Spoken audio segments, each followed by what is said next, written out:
It's the Score North Twin Show.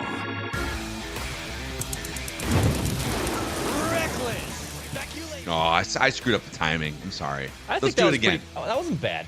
No, oh, there we go. Reckless speculation. Yes. And happy winter meetings week, everybody. Last night, Sunday night, that's the day where all of Major League Baseball executives, agents, scouts, even like the media side of things, so writers and radio people, and they have like a radio row of baseball shows and sports talk shows and stuff.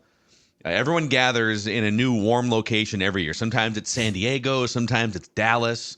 It's been in Orlando before, and this year we're back in Nashville. Well, we aren't in Nashville. We're just speculating from afar here. Reckless speculation. But we have a jam-packed hot stove Score North Twin Show for you guys, and the Twins are on the grid. The Twins are on the grid. This is a great day to be a Twins fan listening to this podcast. Nice. I haven't looked yet. I'll give you one hint for you to think about. Twins Pirates. Oh. Some real fun, a lot of historical we've been there Twins. Before. We have. I think this might be the third time I think that we've done Twins Pirates before. Okay. And we've learned a few, but we'll do that later in the show. We'll do Twins on the grid here. The Twins transaction scoreboard. We're keeping track who has left the Twins and who has joined the Twins. It's still really early in the offseason here, and this is a big week for transactions to happen, so we'll see. But to this point, the best Twins team in 20 years in terms of accomplishments has lost their number one or like 1B starter, Sonny Gray. They've lost Kenta Maeda, good rotation piece, and Emilio Pagan, one of their best relievers from last year. And also, Michael A. Taylor is a free agent, so right now he's gone. Donnie Barrels is a free agent, one of your key right-handed bats. He's gone. Joey Gallo, addition by subtraction. Those guys are all gone as of right now. And the incoming scoreboard is crickets so far. Are you guys nervous at all here? Are you nervous or calm going into winter meetings week? I'm calm at this point. I'm calm because I don't know if it's worth being nervous about until we actually see it shake out. There are definitely some areas where I would like to see them add. But, being completely honest with what they've said about their plan is, I'm a little bit resigned, too. Not that I'm going to be happy about being resigned, but I'm a little bit resigned. Like when you tell me we're going to have to cut payroll and you give a pretty wide area of what that might be when you're talking about cutting from $50+ million.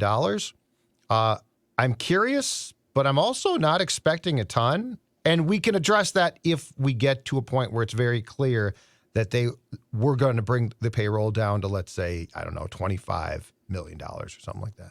I would say antsy. 125, right? 125. Yep. I was like, what report did you read? I know the poll ads are cheap, but my bad. 125. Okay. It's a Monday. I misspoke. Yeah, I would say antsy. I'm antsy. Not like on pins and needles necessarily, but I'm just like, I'm ready for something to take place here, whether that's the trade. I know they probably aren't going to be big, just free agent spenders, which I totally get, but I would like something to happen. It's time to make some type of move happen. You let your best starting pitcher just walk away in free agency. I would like something else to get some excitement here instead of just waiting on pins and needles for anything to happen. So get something done. Get something done, please. It kind of feels like, though, the entire baseball world is waiting for Shohei Ohtani to sign and I guess we could. I've got the Shohei stuff in kind of a different bin for us to get to here, like the latest big news coming out of the winter meetings. But just to bring it to the surface, that's a $500 million budget of money that 5 or 6 teams are still trying to figure out if they have to allot for it. So I think once, and it sounds like that move could happen in the next week. Like John Morosi saying, there's two different things here. Number one, Shohei Ohtani and his camp aren't providing a ton of information, and they're not really. You'll have with some of the American or Dominican or Venezuelan, the traditional free agents in baseball, where there's information pipelines that run through agents. It sounds like Shohei's camp is not part of that information pipeline. So even the best baseball insiders, the Ken Rosenthal's and the John Heymans are kind of like, I mean, I heard the Cubs are in and like the Dodgers, but we don't really know what this guy's thinking or where he wants to live or what he wants to do. And it's going to be a $500 million contract. So I want the mystery team, damn it. Everyone has a mystery team. Give me a mystery team. That's my favorite part. But the one thing baseball's got more than any other sport is the mystery team. I saw there was somebody out there last night.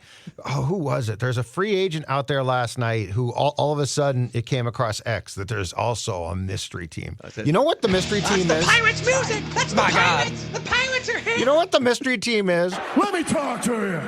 It's the greatest rope-a-dope of all time. It's telling the real teams, hold on a second here. The Reds are coming out of hush. But the mystery team. It's the Reno Aces. It's a AAA team. Oh my God.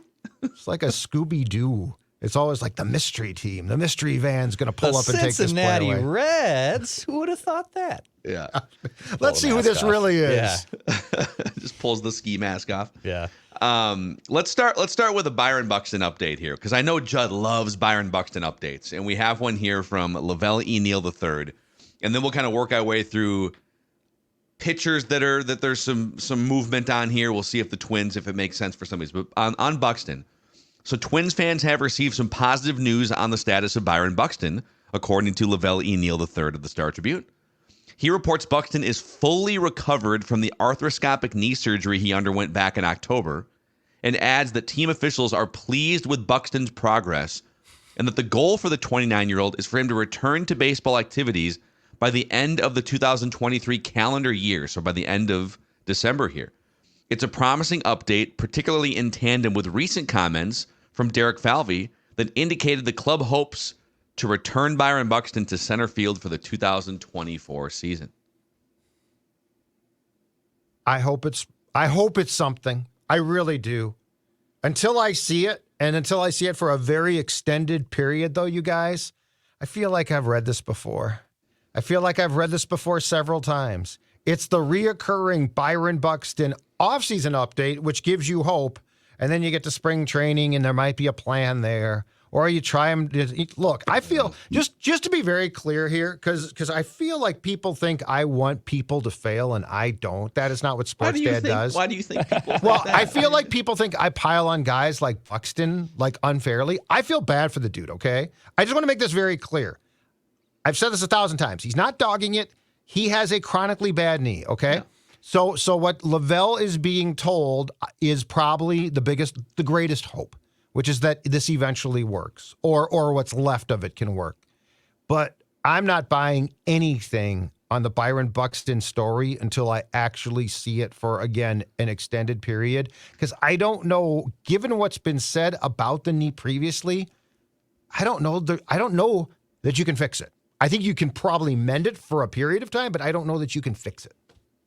Yeah, I think the tough part there is we've heard him have surgeries before. We've heard him get healthy, and then spring training rolls around and something weird happens, or we don't want to play him in the field, and you just want to DH him until spring training happens. And God willing, there's no freak accident where he twists a leg wrong or runs into the wall wrong or whatever they want to do with him to keep him on the field. Like, until we see that all play out, it's great. I'm glad he's healthy. Obviously, I'm glad the surgery went well. There was no setback.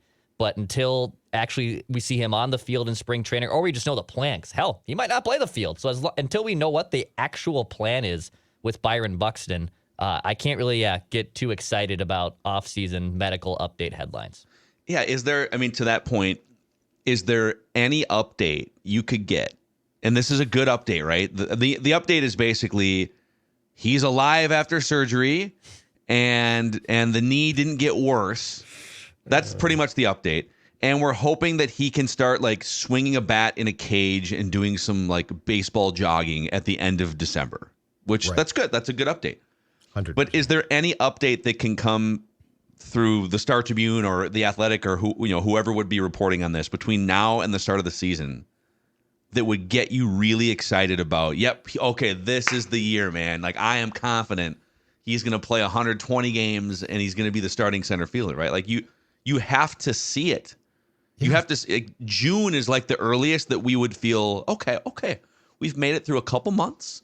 He's not playing every day, but he's out there, right? I mean, unless I'm wrong on this, there's nothing they can say that will make you feel confident right now. What's the old saying that George Bush got mocked for? Fool me once, shame on you. Fool me twice, shame on me. Won't get fooled again. Can't get fooled again. Can't get fooled again. I feel like we're there. Going back to the Mackey and Judd show on AM 1500 ESPN, we used to have this discussion. And at that time, I was like, oh, okay, he's still young enough. Oh, yeah, he'll be fine now. Just the phase of just don't crash into walls, right? Like we've been through it's the stages of Byron Buxton grief. We've been through like 6 of them. So no, there's nothing that could be, and I don't blame people for reporting what's being told. So like this is not a knock on the Lavells and Dan Hayes's. I would report the same exact thing. But nothing's going to give me hope until what you said, which is you're sitting there on June 15th and nothing's gone wrong and he's playing on a regular basis. Yeah, you really actually. I'll add this color here too from MLB Trade Rumors. They just so they take the information and say, okay, so here's where Buxton's at, and then they give you here's some other options sort of paragraph. The club's options in center field should Buxton be unable to handle full-time duties are limited to utility players on the roster like Willie Castro and Nick Gordon. I mean, Nick Gordon is still on the team, and he has played center field. He was a former top 5 overall pick. He's not a name that we've talked a lot about, but in the spirit of saving money and not going out and paying like $15 million or $12 for a Kevin Kiermaier, Nick Gordon's name probably makes some sense here. This show has spent more time on Austin Martin than Nick Gordon, but Nick Gordon's name pops up here. Michael A. Taylor, Kevin Kiermaier, and Harrison Bader could also be options in free agency, albeit probably more on that like $8 to $15 million a year level. And then due to salary issues, the club could be relegated to lower tier free agents, such as Kevin Pillar, who like 4 years ago, I think Kevin Pillar would have been interesting. Yes. Yeah. He is, you want to talk about guys who can't get on base. I think he had an on base percentage of like 250 or something last year. Or trade candidates like Trent Grisham, Padres, or Dylan Carlson, Cardinals. Now, those are 2 former first-round picks that are like in their mid-20s. They're team control guys. They wouldn't be great starting center fielders for, 130 games. But if you needed just like a quality 4th outfielder with some upside of being a former first-round pick, you could do worse than Trent Grisham and Dylan Carlson. But here's another thought, too. Like, I don't want the DH thing to happen again with Buxton. You either need to find a way to put him in the outfield, a corner spot, center, wherever it may be, or if you need to get him a first baseman's glove, just to make sure that DH isn't the only option, because then you're stuck trying to get his bat going. And if it's not going, then he has to sit on the bench, and you've just got too many guys that you need to slide around. You like to platoon as a lineup too, so you need that flexibility to be able to go lefty-righty, and I can't go into another season with him locked in as the DH. I'm sorry. I'd rather take a chance with his knees by playing him in the outfield than I would to accept the DH thing, which A, didn't work, and B, if that's his role, like in the big picture, and I know that they got a reasonable contract because of the fact that there was injury concern, but if that is Buxton's role, what's the real value? Like it's so minimized. I would say, look, if you decide, and this could be the case, he cannot play center field consistently or perhaps at all, I would put him in right field and say, let's try to make this work. I just don't think the DH, I don't know what the value is there. I don't think he's, and there's a lot of guys that aren't good DHs that need to play, and he is probably one. Mm-hmm. I also will say this. If Nick Gordon ends up being any type of choice in center field in 2024, I will lose it. I will absolutely lose it. I mean, it's not acceptable to me. It's possible though, because you think about right now where they're at, and they're trying to simultaneously cut like $30 million off their payroll or whatever it is, and fill 2 starting pitcher roles and maybe a bullpen spot. But then you're not serious. In my opinion, if you do that, just tell me that you're not serious at all about trying to contend again, or at least at the very least build on what you did in 2023? I think if Nick Gordon's brought back in the Nick Gordon role where he's like your super utility player, like I'm not going to lose sleep over that. But if he's your opening day and everyday center fielder, then I would have some pause to that. I think it would be painted as Byron Buxton is your opening day center fielder, but we've got Nick Gordon and then Austin Martin. And then, which by the way, like if your plan is, hey, Buxton feels as good as he's felt in 2 or 3 years, we're all going to give this a go. But come 1st of May, if his knee is just not reacting or whatever it may be, one of either Nick Gordon or Austin Martin can come in here and play some center field. And then there's like if they keep Willie Castro on the team. I don't love it. I'd rather just go out and grab. I mean, Kevin, I'm on the record. I know he's a left-handed hitter, and you got way too many left-handed hitters. Kevin Kiermaier would be such a great just starting center fielder for this team. 2-year contract, $20-30 million. And then Buxton can play some outfield.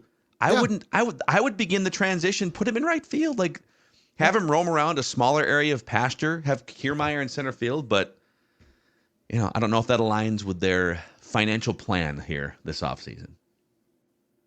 I just can't. I can't accept, like, if Austin Martin's prepared to play there, okay, I get that.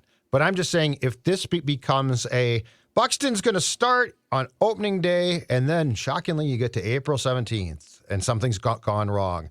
And now it becomes just this, Gordon, and then we're going to try Martin. And, hey, we got Willie Castro. We love Willie.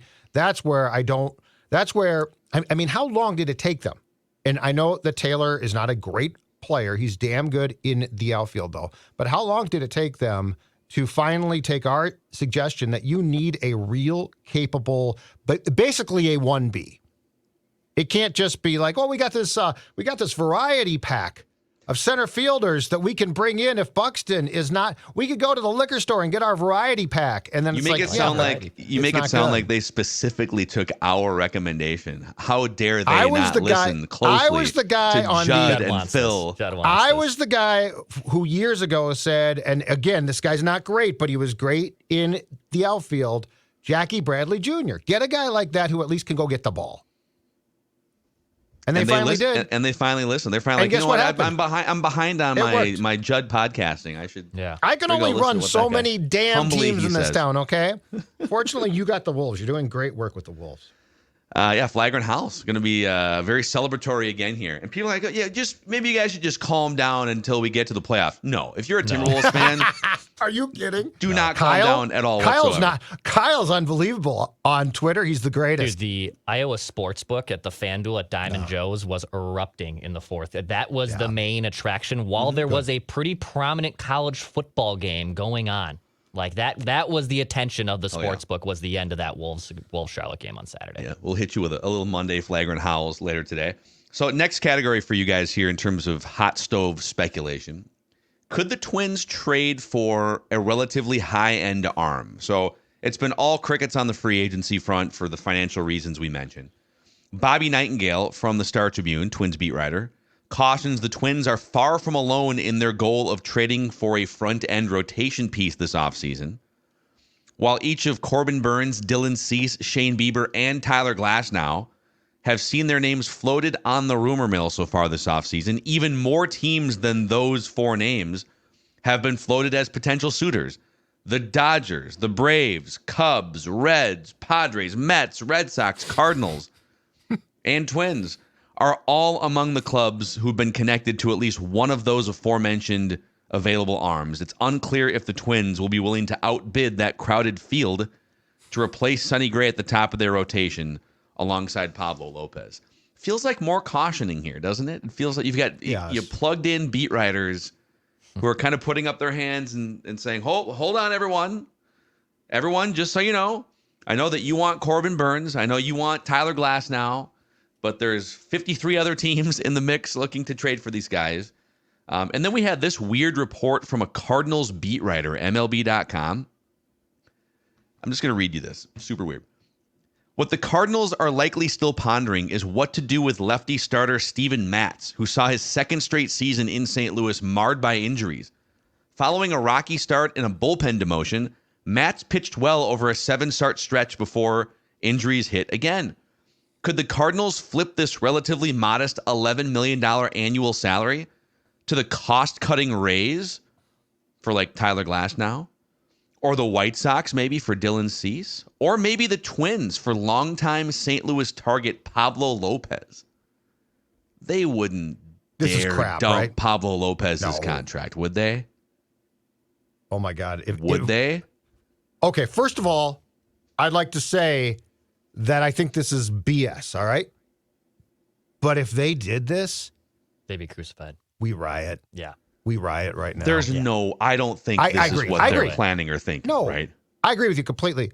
And it's weird. It was just one report, and I don't even know. And it sounds like the Cardinals, not surprisingly, have liked Lopez for a long time. So it makes sense that, hey, we're shopping this guy. So I think he picked the name. He just picked the name as opposed to being credible with this report.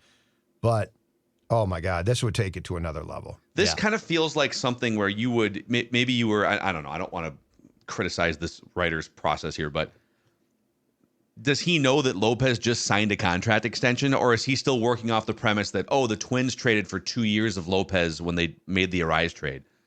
But I guess it had not entered my consciousness that they would let Sonny Gray go and then also potentially trade. And why would you sign that? It's like you saw the TV thing on the horizon, right? It wasn't like you were, oh my God, we get to the end of the season. What? So wait, our TV deal is expired? What's happening? So on the first part of this, the Corbin Burnes, Dylan Cease, Shane Bieber, Tyler Glasnow, I mean, those are the main seemingly available arms that are out there to be traded for. Cease is a tough one because that's in the division, and the White Sox are you're gonna get taxed. I don't think they want to deal with you, and they're gonna get a lot from anyone for Dylan Cease. I think Bieber is also within the division. So Glasnow, 1 year, $25 million. You just said goodbye to Sonny Gray, so it would feel like of this group, Corbin Burnes is the most likely because it's National League. It's 1 year, so you wouldn't have to be, probably giving up too much in a trade for him. But I don't know, man. Like if they're not in on the top free agents, and if they don't trade for one of these arms, it's getting harder to see a path to just replacing Sonny Gray 1-for-1, right? That's probably the biggest elephant in the room right now for this Twins pitching staff. I think we have to be prepared for the explanation is it's going to be Chris Paddock. I think we have to be prepared for that. I don't like it. I think Chris Paddock can be good, but I just don't see a world where he's throwing 185 innings. Exactly. He won't. Exactly. So no one is saying that Paddock is going to come back and be terrible, but I don't think even the biggest Kool-Aid drinking Twins optimist can say that he is going to step in and replace the Bulldog effort and innings that Gray gave you. But I do think we need to be prepared for this. I think we need to prepare ourselves. And if I'm right, we can rip them for sure. So I'm not saying we can't. But I think we need to be prepared for the fact that this team was serious about cutting payroll and that what we're going to see is a very, how can I put this nicely? Very milquetoast approach to what they're going to do to replace guys. Yeah, unless they really trade for one of these starters. And I saw John Morosi had the report yesterday that Kepler could be a fit with Seattle, kind of moving and shaking some of their players. Ken Rosenthal also on Monday morning threw out the idea of Brian Wu or Bryce Miller also in that Mariners rotation who could be options that could be traded this winter as well. So Seattle's kind of in this weird spot where they're clearly dumping some players, but they're also still acquiring. Like they're in potentially on Randy Arozarena, which is one of the best players in baseball too, sneakily. So if they can get if they can trade, which I think that's going to be it, unless Corbin Burnes is the 1 year option, it kind of stinks because if the Twins didn't have this TV issue where they publicly said that they're gonna cut their payroll and they're not gonna have this additional money, Glasnow makes a ton of sense. Like if they didn't lose this TV revenue, I would be putting a lot of eggs in the basket. The Twins were going to go after someone like Tyler Glasnow, but because you're cutting your payroll, I don't know if the figures really make that much sense. Another thing just before, like if we get through the next couple months and they haven't done something meaningful to replace Sonny Gray outside of Paddock, I will also caution and say you've got the trade deadline too. Starting the season, okay, let's see how Paddock looks. It's not a great division. the Tigers are probably going to be better, and the Guardians are always competitive. We'll see what the White Sox churn out, especially if they're trading guys like Dylan Cease. Like, I don't know what their plan is for next year. But I don't think you need to come out gangbusters and start, 20-8 to make sure that you're you're going to be in this division almost certainly if you can just kind of stay around 500. If you start poorly and you're like 500, there will be opportunities to trade for pitchers at the deadline. So that's the one thing about the winter meetings here, and you get everyone together and like Dodgers, Braves, Cubs, like everyone needs a starting pitcher right now. Once you get to the trade deadline, a lot of teams still need starting pitching, but you're not in a bidding war with 8 teams for like 2 starters in the musical chairs game. So this isn't their only chance to add pitching, but it would be tough for fans to walk into Target Field on day one and be like, all right, here we go.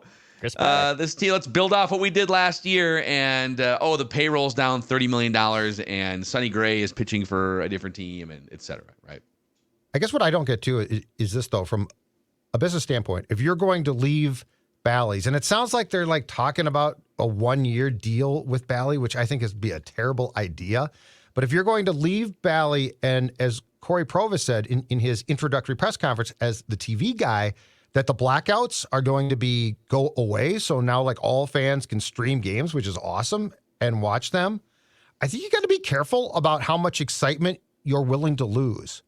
I know that your TV revenues are going to go down and crater a bit for at least a year or 2 years. But that being said, if your model is, hey, let's get people to subscribe, watch Twins baseball, get them excited, you can't really turn around and say, you're excited, but we just cut, $30 million in payroll. So like there has to be a give and take here of common sense, because that product, if they stream their own games, is going to be theirs. Like it doesn't make sense for them then to kill expectations, because then you're going to have a lot of people who say, well, screw them. I'm not going to pay the going rate. What, $20 a month, $25 a month?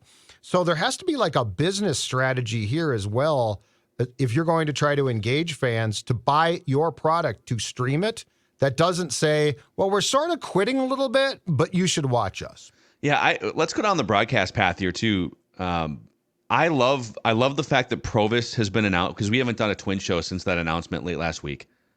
I think this is a very pro Cory Provus show here, the Score North Twin show, and we'll get him on at some point here, maybe in the next couple weeks to chop it up. I also love what he said about the lack of blackouts or blackouts going away. That's been baseball's one of their biggest marketing problems, I feel like. Of all the things we talk about, pace of play, and you got some of the top players in baseball are not household names like they would have been 20, 30, 40 years ago, and so they have marketing problems. But part of their marketing problem is it's really hard to watch local games on a modern device. Like if last season, for instance, I am a YouTube TV, so for my cable package or whatever, it's YouTube TV.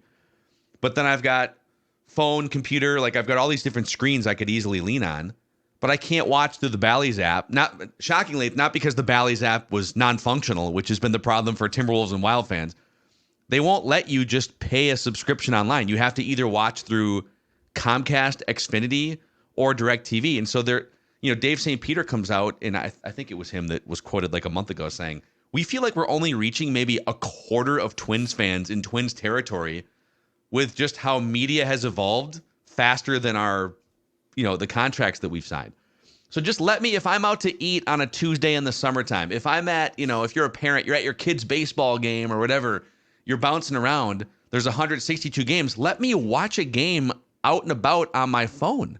Right. Don't try to dictate where and how I watch your product. So if they can just make Twins games widely accessible, and all baseball games, be the most available sport to watch. The NFL is the most sit down and carve out a time. Like this is appointment viewing sport to watch. Baseball just needs to be background noise whenever you want it, right? Let me just pop it up on my phone, on my tablet, and make it super easy. So I do love what I'm hearing, Provus and lack of blackouts. And, I mean, ESPN Plus has been great for hockey for that. Like, hockey fans get all these hockey games just at their disposal for the $5 a month or whatever it is. I have the bundle with Disney, so it's included in that bundle. But that's phenomenal for Twins fans, or for NHL fans that get to watch all these hockey games at their disposal. I know Judd and I love it, and for baseball and for the Twins, it's just them, I think, trying to get better ways, to get their fans more engaged and more available to them. Like, I have my means to watch games. I have a Chromebook that sits plugged into my television. It doesn't move. It doesn't go anywhere else. It stands right there, and that's where I watch all my games. But I will gladly pay for a working $20 a month service that provides all of that. And if baseball wants to, just have a traditional broadcast game, if they want to have something on the side like we've seen from ESPN doing with, Manning Cast and other things, I think that would be cool too. Like, there's a few different paths I think baseball can do to get their fans much more engaged. And I think the thing too is, so if the Twins do indeed go back to Valley Sports North for what I think is basically going to be the last year of their existence, now, even if they lift the streaming things, if they're streaming through Bally, we're still going to have the same problems. Like, this is a continuing problem. They're bankrupt. They don't have the infrastructure staff to fix this, okay? So, one, that's a bad move. So let's say that they adopt what the Diamondbacks and Padres have done, which is go at it their own with the infrastructure help coming from MLB. Yeah. Well, then that's baseball, and the Twins are going to, it's basically a direct-to-consumer product, right? So the Bally's are gone. It's going to be a direct-to-you from them, and that's my point about the payroll, though, because then you've got to be careful. Like you had a stadium for that Toronto, both those Toronto playoff games, filled with like young baseball fans who got cheaper tickets because those games weren't sellouts and absolutely loved it. So there's a very good chance that you created some baseball fans. Lifting the blackouts is awesome because those are the people who probably, their parents get cable. They sure as hell don't. But then are you going to come back when you get off to a bad start or there's no excitement and say, well, just pay the fee and just wait for us to improve again? So, like, that's the thing is, I'm not saying that they have to go out and top their 2023 payroll, but I am saying that there has to be a thought of, okay, how do we harness the excitement? And if that causes us to take some short-term financial hit, can we make that up long-term? Because we're certainly going to have more subscribers. That's the question. It sounds to me like Bally's has a problem with their electrical systems, just shorting out, right? Maybe Bally's should call our friends at Finch Home Solutions, Judd. That's absolutely true. Absolutely. Let's see that fan. Oh, thank you very much. Finch Home Solutions. Cody Finch and his team do a fantastic job. In fact, I am looking right now at finchhomesolutions.com. Website just updated. I'm going to read you guys some of the things that Finch Home Solutions electronically can help you with, because it is a wide list of things. Remodels, upgrades to current systems, additional lighting, electrical servicing, storm damage, breakers tripping, flickering lights. The thing is, their goal is to ensure that your home's electric systems are functioning safely and efficiently, and there's nothing more important than that, not to mention the fact that Cody and his team, big-time Minnesota sports fans. So if you want to jump on board with a Score North team, one of the best out there, it is Finch Home Solutions. Again, finchhomesolutions.com is where you start. Can even book an appointment there, finchhomesolutions.com. Also, if your home, maybe it's the electrical systems are great because you just talked to Finch, but maybe your carpets are dirty. Maybe your home itself needs to be cleaned thoroughly. That's where Zero Res comes in. Make sure your home is ready for the holidays. You got family gatherings. I just got an email about a family gathering. Get your house in order. Get it clean. There's no better way to deep clean your house and avoid the DIY cleaning than Zero Res, which has a 4.9 star rating out of 5 on Google with over 17,000 reviews. Call Zero Res today and ask for the Phil Mackey or Score North special, which is 3 rooms Zero Resified, starting at just $129. And this month, $75 off when you get your air ducts cleaned as well. That's 952-0-RES or zeroresminnesota.com. Say you want the Phil Mackey or Score North special. Spell it forwards or backwards. It spells the same. Zero Res. Reckless speculation. Okay, back to the hot stove here, boys. Just kind of going more of a league-wide look. The latest on Shohei Ohtani via MLB trade rumors. The numbers continue to escalate for Ohtani, according to John Heyman of the New York Post, who says Ohtani is believed to already have received multiple bids well north of $500 million. And some speculate he could even wind up as baseball's first $600 million player. The known suitors are the Angels, Dodgers, Blue Jays, Giants, and Cubs. And the teams that recently took themselves out of the running, or maybe were told that they are out of the running: Red Sox, Rangers, and Mets. MLB Network's John Morosi hears from a source that Ohtani is likely to make his choice within the week. So let's say it's Angels, going back to the Angels, or going to the Dodgers, Blue Jays, Giants, or Cubs. Where do you want to see Shohei Ohtani play baseball? I think it'd be fun to see him with the Cubs. But I'm very torn, and he's a great player, on his real worth based on the fact that he's had, elbow/Tommy John type of surgery twice now. And, the pitching thing at some point in time here, it's going to get a bit dicey. Mm-hmm. I think it'd be fun with the Cubs. That's my personal opinion, but I also am biased because I grew up as a WGN kid watching Cubs games on cable.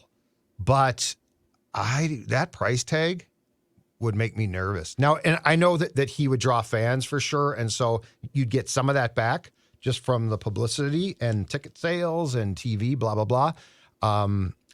Cubs is my choice. This is one where the price tag definitely makes me nervous.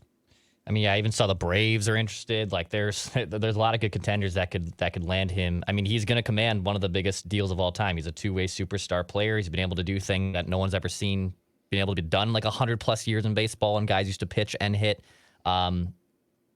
If you're asking me too, like, would I sign up for this? Because I do think he's the best player in baseball. I wouldn't be completely out on it. Like, if there was $500 million to throw around, hell yeah. Give me Shohei Otani. Your hot take is that you wouldn't be out on signing Shohei Ohtani? I think there's a lot of teams that are against giving someone $500 million. I think there are some pauses there, for sure. I mean, owners, of course. Yeah, like, he would be awesome on the Twins. And, like, I wouldn't care as much about if he can pitch for a few years, great. Because you're going to take a bath on the back end of this contract like every other contract. Yeah, that makes me nervous too. I go Cubs too. I think the Cubs would be a blast. Yeah. Put him in Wrigley Field. The Dodgers would be the buzzkill. If he just goes from the Angels to the Dodgers and stays in LA and the Dodgers just got another really expensive, awesome player. Like, I don't know. Yeah. Well, and full disclosure too, at 54, I don't stay up for West Coast games now. I gotta go bed. Right. Selfishly, put him in the Midwest. Yeah. Like I've always wanted Mike Trout, East Coast, Midwest, right? Like, it's not as much fun. I'm sorry, but I do not stay up. I used to, but I don't see, hey, it's the Dodgers Padres coming up a second game, tonight. It's like, I got to go to bed, folks. If he doesn't, and he's probably not going back to the Angels, but the Angels are still technically in the mix. If he doesn't go back to the Angels, I think there's a good chance that the Angels start shopping Mike Trout. Oh, I agree. In fact, I have that as write that down from a day that you were out. I agree with you completely. And part of that is, one, the Angels wanted to trade, their GM wanted to trade Ohtani 2 years ago now, and their owner went ballistic. He's like, we're not trading him. He's the greatest player. But can you imagine the return? Yeah. And I think that there's a case to be made that if you're going to lose Ohtani, it makes sense to try and get a really nice package for Trout. The problem is Trout's contract is sticker shock as well. So you're going to have it. I'm not saying across the board you can't trade him, but it would be, again, a very exclusive club probably of bidders. Yeah. Another interesting story from last night. So the Mariners just pulled a weird trade with the Braves. They traded Jared Kelenic, who was once their top prospect. He's an outfielder who finally had like a pretty decent season in the big league last year. And then they also included Marco Gonzalez, pitcher, and then first baseman Evan White. And it, by all accounts, it's kind of a salary dumping trade by the Mariners. Yep. And there's some speculation they might be clearing the way for a Juan Soto trade. The Mariners always have they're a mid-market but sneaky aggressive team that splashes around. Adrian Beltre and Robinson Cano, even going back to Ichiro, right? Just go way back in the day. So we'll see what the Mariners are up to. And then one more note for you here on high-end pitchers available via trade. So John Morosi of MLB Network says Dylan Cease his market is robust, noting that the Dodgers, Braves, and Orioles, among other teams, are involved in trade talks with the White Sox. Also, the Mets and Cardinals have been linked. And then Tyler Glass now generating a great deal of interest, according to John Heyman. It shouldn't come as a surprise that plenty of teams would love to have this right-hander in their rotation. It is noteworthy he's drawing so much interest so soon. His $25 million salary for the 2024 season is much more than Cease or Shane Bieber, who's also on this list, will earn in arbitration. So the market moving on Dylan Cease and Tyler Glass now. And Dex, didn't you send us a rumor last night about Kepler possibly being on the radar for the Mariners? Yeah, Morosi had that as well, that Kepler could be an ideal target for them, I think is what he threw out, kind of educated speculation. And then, the Rosenthal report that came out like literally 20 minutes ago, kind of in the middle of this podcast on Monday morning, said that Brian Wu is also one of the guys, and I believe Bryce Miller. So a couple controllable starters. We've also thrown out Logan Gilbert, too. So, yeah, I think there's a lot of options that are potentially on the table there for Seattle to sell. Yeah, dude. Sell high on Kepler, please. If I can get a starter who I like for Kepler, I am saying yes and hang up the phone. Agreed. Yeah, thanks for the hot 3-month stretch there at the end of the season after 2 years of you redeemed your coma. value. Max, your value came back. Yeah. So there's the roundup, and we're going to hit you with multiple episodes of the Score North Twin Show this week. So we'll keep an eye on what's happening or what's not happening, because right now they've been one of the more quiet teams. If you take all the playoff teams from last year, they're probably the quietest so far in terms of reports and rumors and speculation. But without further ado, gentlemen, the Minnesota Twins are on the Immaculate Grid today, and we will try to conquer it. We're looking to go 9 for 9, and when the Twins are on the grid, we're looking to go low on the rarity score. Interesting here. We got 2 non-team categories for Judd. So we're looking for a Twin who was a Pirate, a Twin with 200 career wins as a pitcher, and that doesn't mean all 200 with the Twins. It just means a 200-win pitcher that was a Twin, or a Senator. Like a Steve Carlton. Could be a Steve Carlton. He had 300 wins, I believe. Yep. A Twin who was an All-Star. We're looking for a Blue Jay who was a Pirate. A lot of crossover there, too, I feel like. Or at least there's some interesting names. A Blue Jay who was a 200-win pitcher and a Blue Jay All-Star, and then a Red Pirate, a Red with 200 career wins, and then a Red who was an All-Star. Where do you guys want to start? Let's talk out the Twins Pirates options here. Okay, I got my trusty pen here. All right. Oh, so many options. Oh, yeah. 2 first basemen. You got Dougie Baseball played there. Yeah, Morny, Dougie, Garrett Jones, a third. A third, that's good. Oh God, power Jones. from Garrett Jones. That's a great pull. Pat Mears, shortstop. Yep. Kevin Correa. Yep. Mm-hmm. Matt Capps, I believe, also had a stop with the Pirates. And I think it was 2011 or 2012. Obscure reliever alert. Oh, God. From the Mackey beat writing days. Do you guys remember Phil Dumatre? Yeah. Yes. He pitched for He's the kind of a Pirates? soft tossing righty. He was a Pirate before he was a Twin. They acquired him, I believe, from off waivers from the Pirates or in some small trade with the Pirates. Not to be confused Phil with Ryan Domet, who had the wild eyes. Yep. Liriano. Although we could use Liriano for Pirates and Blue Jays. Yeah, Dumatre is. We could do that. Dumatre, again, I bet that's going to be 0.01%, right? I mean, that's going to whenever be we have an obscure reliever from the early 2010s, it's our advantage. It's hard to beat that. Phil Dumatre. Nice.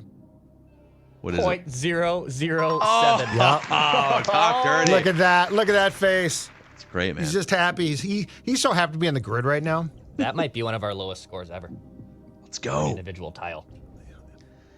Okay. 200. You want to do 200 win pitchers? Or you want to do all stars? I mean, let's start with. Let's just go down the grid. Let's do wins. Okay. So Walter another Johnson. Walter Johnson. It's probably really high. Bartolo Colon. Yeah, I was going to say Colon, Steve for sure. Carlton, Bartolo Colon, guys who are obvious but not obvious Twins, are probably the best. Like Bert's going to be hot, real high. Who? Which Negro was it? Joe Negro was the nail filing guy, right? Yeah. I mean, Joe Negro pitched for 27 2 years. Yeah. 20. Joe Niekro. Niekro, Cologne, Carlton. I mean, those are 3 solid names. Cologne might be the highest just because he's recent, but also I don't know if people outside of Twins fans really remember that. Yeah. I feel like Carlton's high because it's like 87. He was horse dung, and I don't think anyone remembers him as a Twin. Okay. Aside from a few Twins fans. Probably Niekro or Did Carlton. Niekro get to he pitched? I don't know what his Both win Niekros total were like was. the Phil got to Niekros combined 300. for like 500 wins or something. Yeah, Phil was at 300. And when you pitch in the majors for this is the thing. Pretty much any pitcher that pitched You in the majors accidentally as a win starter for 200 20 games. years, which another name who pitched as a starter into his 40s, Kenny Rogers. Ooh, Kenny Rogers. The gambling man. And Kenny Rogers was like an all-star caliber pitcher for multiple years with Texas. Yeah. In Detroit too, didn't he? Wasn't he like in their World Series rotation? Yeah, he was. 06. He was, yeah. And he made a brief 2-year stop with the Twins, but so Steve Carlton and Jack Morris, but he's probably going to be He'll be high. Yeah, be high. too. He's I remembered feel like as a Twin. Cologne, Cologne's. Do you think it's too high? I think he's too like mainstream almost. Yeah, right. Like every Well, team that had him remembers him and would. I was going to say, he sort of stood out Yeah, as a Twin. right. Big sexy. Yeah. Uh-huh. So Carlton did not stand out as a Twin. Joe Niekro did, but for nail file reasons. I'm pretty confident on Kenny Rogers. I don't think he got to 300, but getting to 200 wins when you've pitched No, in he the didn't get to majors for like 300. 18 or 20 years, you literally have to average like 9 or 10 wins a year for. Yep. Kenny, we can pull it. What do you guys think? Kenny or Steve Carlton It's probably pretty close. for a rarity score? I feel like Carlton, because I know Kenny Rogers pitched in the 90s too, but like Carlton would pitch in the 80s and into the earlier 90s, right? Like pitchers were getting a lot more wins back then. Oh yeah, he's in the 300 win club. I just don't know. gotcha. Like I'm trying to think of Twins who are identified. Are you? Yeah. There's no debate. Steve Carlton had 300 plus wins. Yeah. That would not be the debate. The question is Kenny Rogers or Steve Carlton remembered less as a Twin? Right. Who's the more obscure answer here? Or Joe Niekro? I feel like Joe Niekro would probably be higher just because of the nail file thing. Okay. Kenny? I mean, yeah, it was only Sure. 1 year, right? It was when? Yeah. Yeah. Mm-hmm. All right, let's do it. Here we go. Moment of truth. Here we go. It's gonna be low. 0.7. There 0.7. it is. All right. Let's go. Okay. All Stars. This is always a fun one. This is That a good one. Ron Coomer's name comes up, and then it's funny. He's almost become like he's the obvious example of an Right. obscure All Star. Correct. So, Kurt Suzuki. He caught Suzuki's Glenn. good. He caught Glenn Perkins' final out Perkins of the would target work. field. Perkins would work.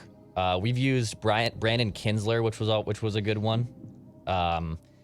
Didn't like a year, and this is where again recency. I don't think people like remember. Taylor Rogers made an All-Star game. We've done this exercise before because I'm getting major deja vu. Okay. Because I remember because we threw out all these names, and then I threw out Tim Laudner, Oh, even though he wasn't a really good player. But I was pretty sure 88. Tim Laudner, and then we looked it up after, and Tim Laudner was an Cincinnati. All-Star in '88. Yep. Yep. In Cincinnati. So we know that Tim Laudner is like a bar that we can set for this if we want, because he was an All-Star in 1988. I'm trying to think of other bad Twins teams. Smalley in 79, but I think Laudner's more under the radar than Smalley. Christian Guzman, the year he had 20 triples, was an All-Star. Because it was like, that was the era where it was like A-Rod and Tejada and Garcia Parra and all these dudes, and Christian Guzman. Let's try Laudner. Lauds. I don't think he's an obvious choice at all. So 0.3. 0.3. there it is. There it is. Yeah, he played for TK in the game in Cincinnati in '88. All right. Well, we should probably pick up the pace a little. We got to get Yeah. to Booney, but Yep. hold on. So Pirate, Blue Jay, Liriano, Is that the one? Should we go Liriano here? I think so. Let's do it. Okay. Good Liriano. Come on, be low. Be low. 4%. Okay. That's not bad. He's not terrible. 200 career wins. You know who had a stop there? He's not remembered as a Blue Jay, but Mark Burley. Yeah, he actually. So I remember writing an article it was like 2011 or 12, somewhere in there. The Twins needed starting pitching help, and I remember writing an article. Burley was a free agent, and I had heard from a source at the time that Burley was open to playing for the Twins, but the Twins couldn't afford whatever he was asking for, so he wound up going to the Blue Jays to finish his career for 4 years. The Blue Jays have had a lot of guys. Clemens played there. Cone played there. Yeah. David Cone played there. Clemens will be very high. Yeah. Jimmy Key? Pat Henkin and Jimmy Key get to 200 wins? That I don't know. Dave Stieb was their ace when I was a kid, but I don't know he got to 200. David Wells for sure. David Wells might have been closer to a 300 win guy. Wells could be good. So sorry, we named Burley, Clemens, Stieb, Cone, Key. I'm not sure on Stieb. That's what I'm Jack saying. Morris. Jack Morris. Those guys, I'm not sure on. Yeah, yes, he got to 200 for Jack sure. Jack fits a bunch of these actually. Dude, I think Burley's a good one, man. Burley, because he's remembered as a White Sox. Yeah. Perfect. David Wells would be. I think a lot of Blue Jays fans would probably say David Wells. Did David Wells play for the Reds? We could use that. Played for the Yankees, played for the Blue Jays, played for the Padres. I don't remember him as a Red. I don't know. He might have played for the Reds. I don't know. I don't remember him as a Cincinnati Red. Come on, be low on Burley. These are tough. 3%. That's good. Okay, All-Star Blue Jay. There's a lot of Griffin. Devon White. The pitchers we just named all would work. John Olerud, Alfredo Griffin. George Bell from the back 80s. Of the day. Yep. Joe Carter, George Bell. A lot of good Blue Jays. Yeah, I feel Joe Carter would be high. Yeah. Devon White probably wouldn't be too high. I'm pretty sure Devon White was an all-star. Pretty sure. I don't know that. Wasn't George Bell an all-star for 3 teams? He was an all-star for the Blue Jays, for the White Sox. The Cubs. I saw him get ejected from a White Sox game when I was a kid. He was threw his helmet at an umpire or something. Guy got mad. All right, so we got some good choices here. Who was their closer? Tom Henke. Oh, Tom Henke. He's got to be an all-star, right? Did Ted Lilly make an all-star game with? Oh, I love Ted Lilly, former Cub. Probably. Yeah. He was a really good pitcher. Love you, Ted Lilly. Got to pull the trigger here or something. Yep. I would say who's any of these. Let's go back. Steve's going to be almost too obvious. Let's go either Pat Henkin or Jimmy Key. I'm not sure if those guys won 200, which is why we went Burley, but those guys were definitely. Pat Henkin I owned a couple times in my rotisserie. Right? Great years. 0.8. 0.8? Nice. All right. I think this guy would be great. Zach Duke played for both these teams. Former Twins reliever too. Zach Duke. He actually was a starter with the Pirates. Because I had him in fantasy baseball 13 years ago. Dave Parker, but yes. I can go more obscure, I think, with another former Twins pitcher. Really? Do you remember the Twins had in 90, it was 97, 99, that dark period right before the contraction Twins. And they had I think the Twins, I can't remember if the Twins drafted this pitcher or if he bounced it, but they had a guy named Mike Lincoln who then went on to pitch for both the Reds and the Pirates. I remember Mike Lincoln. And got shelled everywhere almost that he went. Mike Lincoln. I can those remember two, Burt Blyleven and Dick Bramer talking about Mike Lincoln, prospect. Hold on. That's really rare. Both of those guys are going to be super rare. You're not going to have a problem. Okay. Yeah. Whatever you guys think. I feel like there's another, there's some Twins connections. Well, John Smiley was the other guy I would. Yeah, he's probably two. He was that's going to be way higher. Yeah. Than two slappies. Okay. Mike Lincoln. Can we do it? Sure. It's going to be super low. Come on down, Mike Lincoln. 0.05. 0.05. Let's go. Oh my God. Okay, All right. here's one for 200 win Reds. Do not ask me how I know this. Okay. But did you guys used to follow in the early days of Twitter? Did you guys used to follow the Old Hoss Radborn Twitter account? I did not. I don't know what I remember it. Oh. It was like the General Andrew Luck account on football. Dude, there's But some other. Old Hoss Radburn was one of the first like viral meme players. Twitter accounts back. He was in the 1800s. He pitched in like the 1880s and 1890s. Sure. He once won, I believe, 60 games in one season and pitched like 500 innings. I mean, this is back in the day, right? Hey, Cy Young, yeah. Cy He pitched tore for it up. both the Red Sox and the Reds in his career. Okay. And his name is Old Hoss Radburn. Now, if there's other names here, he's become like a cult favorite meme. It's in the Red I just wanna Legs, type baby, it in. back I then. just want to type this in. Okay.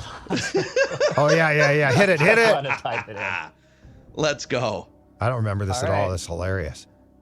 2%. 2%, dude. Oh, look that's at him! what- Look at how good looking he was. and it's crazy. You said how is 2%? Because if you're like a hardcore baseball fan who's also on Twitter a lot from like 10 years ago, I don't know if he still exists or not on Twitter, but I can't believe he lived long enough to adopt a Twitter account. That's great. Good Old for Red Old Sox Hoss. star. Sean Casey, Aaron Jose- Boone. Tony Jose Tony Rijo, Perez. Aaron Boone. Is it too obvious to say, because he made it right before he got here, Sonny Gray? Like, dude, like, Yeah, I feel like that might. I don't think of, but like, no one thinks of Right. Reds players Yeah. as Sonny Gray. Like, they think of, Votto and Paul O'Neill. Phillips and Paul Peel. O'Neill, dude. But wouldn't that be obvious too? Or how long was he there? Paul O'Neill started he- his career there before he went to the So- Yankees. Yeah, so he got that's traded. where, like, think of this from a Reds fan perspective. They're picking like the major ones are going to be obvious ones. Mm-hmm. So Joe Morgan? Do they think about the old That's what I'm saying is Johnny is Bench, newer- Joe Morgan, Well, Dave? but like Pete Rose. But I'm saying I think Tony Perez, Davey Concepcion. Like there's but I mean, heck, take a shot on Gray. I don't mind that. I don't either. I mean, I'm fine with it. Chris yeah. Sabo. We've been trying to use Chris Sabo as a red Chris for Sabo. a lot of these. Yeah, his kid We've never left us been able though, to so pull we're the Chris bitter Sabo about trigger. her. Sonny Gray. Oh my God. 13 rarities. Oh, man. Let's He go. was 0.8. Point eight. Point eight. Let's There you go. go. Look at this grid. Wow, dude. This is a grid. That's incredible. 8 of the 13 was two Beautiful. squares. That's incredible. Oh my. Only so on the 200 win pitchers, the Blue Jays. What? I thought we named like 6 Blue Jays. No, Only we- only 6 200 win. We named. The win source. Did we name all of them? We named Clemens. Well, we might have Jack been Morris. over our skis on some of those. Well, we Yep. named Clemens, Jack Morris, David Wells, Mark Burley, and Yep. then we floated. I We don't know, floated Dave like Steve- Jimmy Key, Hentgen. We might have named Yeah. every one of the Blue Jays one. Dave Steve, I don't know if he got there or not, but Yeah, I'm not sure Henkin got there. Hold on. he might not have. Hentgen was really good for like I feel like 5 or 6 years in the. 90s. I don't think he had longevity on his side. Yeah. That's what I was worried about Steve too. He pitched for a long time, but I'm not sure he got to. No, Pat Henkin won 131 games. Oh So, wow. Glad we didn't guess him for that. Yeah, some of those guys like you got to think of like who pitched for like 15 or 20 years for the 200 win guys. Yeah, Or Dave if you're Old Hoss Radburn. Hold on, Old let's Hoss look this Radburn. up. Dave Yeah, Steve you guys pitched guessed for it. 16 years. He only got to 176 wins. So Okay, his name was Charles Radborn, and he was 5'9", 168 pounds, born in 1854 in Rochester, New York. He's a Hall of Famer. He's a Hall of Famer. Ah. His career started with the Providence Grays, and then he went to the Boston Red Sox and the Cincinnati Reds, or whatever iteration of the Reds they were called. Was it the Red Legs, probably, back in the yep, the Red Legs. late 1800s? And Old Hoss Radburn in 1884, he started 75 games. He went 60-12 with a 1.38 earned run average and pitched 678 innings with 441 strikeouts. Old Hoss Radburn. Old Haas. Old Haas. That's awesome. So, I don't remember that account. so yeah, it had it spoke as if you would be like living in the 1800s. Like That's correct. Derek Jeter went to Derek Jeter's, Blackburn, whatever, or Blacksmith, whatever. Anyways, it was a relic from the early Twitter days, but very nice. 13 rarity score. All right, boys, there's your hour-long episode of the Score North Twin Show here. Please give us a 5-star rating and a positive review on Apple Podcasts, and we'll see you guys for some more reckless hot stove speculation this week. Reckless speculation.